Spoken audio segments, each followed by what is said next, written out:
अस्सलाम वालेकुम biology 9 chapter number 4 cells and tissue lecture number 4 part 6। आज का जो हमारा टॉपिक है उसका नेम है ऑर्गेनेली का राइबोसोम्स, जिसमें हमने सबसे पहले इसका स्ट्रक्चर पढ़ना है, उसके बाद हमने इसके कंपोजिशन के बारे में पढ़ना है और देन हमने इसके फंक्शन के बारे में पढ़ना है। तो हम स्टार्ट कर लेते हैं अपने टॉपिक को। कहता है कि हमारे पास राइबोसोम्स टाइनी ग्रैन्युलर स्ट्रक्चर है जो कि फ्लोट करता है फ्रीली साइटोप्लाज्म में और ये बाउंड होता है एंडोप्लाज्मिक रेटिकुलम के साथ। तो ये इस तरह से है। And ribosomes are tiny granular structure that are either floating freely in cytoplasm or are bound to endoplasmic reticulum।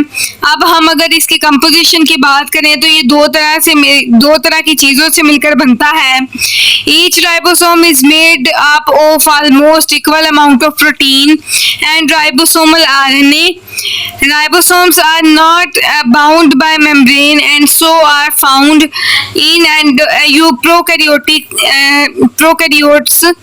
ठीक है जी। Prokaryotic ribosomes are slightly bigger larger than prokaryotic ones. कहते हैं हमारे पास जो ऑर्गेनेली है राइबोसोम्स की, वो हमारे पास प्रोकैरियोटिक सेल में बड़े होते हैं, प्रोकैरियोटिक सेल में छोटे होते हैं, और जो है हमारे पास यूकैरियोटिक सेल जिसमें वाज़ेह तौर पर न्यूक्लियस पाया जाता है उसमें हमारे पास साइज में बड़े होते हैं राइबोसोम्स।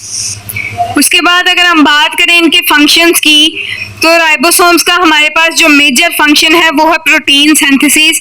ये हमारे पास जस्ट प्रोटीन सिंथेसिस करते हैं, तो हम पढ़ लेते हैं। उसके बाद ये हमारे पास इसके दो सब यूनिट्स होते हैं, एक हमारे पास होता है लार्ज सब यूनिट्स और दूसरा होता है स्मॉलर सब यूनिट्स। ये जब आपस में डिसअसेंबल होते हैं तो इसका मतलब ये है कि प्रोटीन सिंथेसिस नहीं कर रहे होते, और अगर ये प्रोटीन सिंथेसिस कर रहे होते हैं तो ये दोनों सब यूनिट्स आपस में मिल जाते हैं प्रोटीन बनाने के लिए। तो ये हम पढ़ लेते हैं। Ribosomes are the site of protein synthesis. Protein synthesis is extremely important to the cell. कहता है प्रोटीन हमारे लिए बनाना एक सेल के लिए बहुत जरूरी है। So large subunits, large number of ribosome found throughout the cell.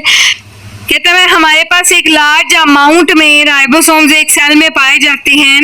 When our ribosomes is not working, it disassemble into two smaller subunits। कहता है जब भी राइबोसोम्स प्रोटीन सिंथेसिस नहीं कर रहे होते, वो नहीं काम कर रहे होते, तो ये एक दूसरे से क्या होते हैं, डिसअसेंबल्ड होते हैं। ठीक है, तो ये था हमारे पास ऑर्गेनेली जो था राइबोसोम्स, जिसमें हमने इसका स्ट्रक्चर, इसका फंक्शन और इसकी कंपोजिशन के बारे में पढ़ा था। आगे मैं इसकी पिक्चर अब दिखाती हूँ जिससे आपको मजीद कॉन्सेप्ट क्लियर हो जाएगा।